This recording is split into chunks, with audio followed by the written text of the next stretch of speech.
Hi everyone, my name is Frank Westphal, and in this video I'm going to show you how to use the new screen recording tool in Windows 11. It's actually a variation of the old snipping tool.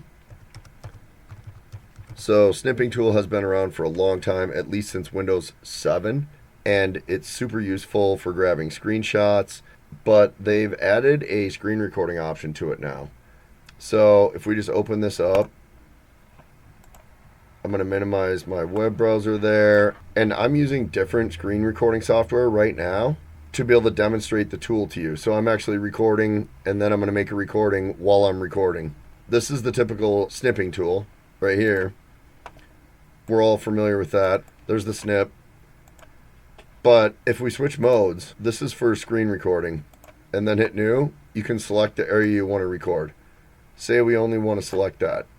Okay, great. And then we can resize it if we want. And then by default, it doesn't include an available microphone, but if you turn this on, then you have microphone as well. And I'm just going to start a recording here, do a couple things. Okay, now it's recording. Browse around while it's doing that. This is my channel. Please check out some of my other videos, and if you find this helpful, please make sure to like and subscribe. Okay, so we've made our recording, and the moment we hit stop, it saves it by default. We can close out of the snipping tool at this point. It saves it by default in your user profile, and in this case, I'm using the user test. So I go to C, users, test, videos, screen recordings, and this is the screen recording I just made. I'll just run it real quick. Okay, now it's recording.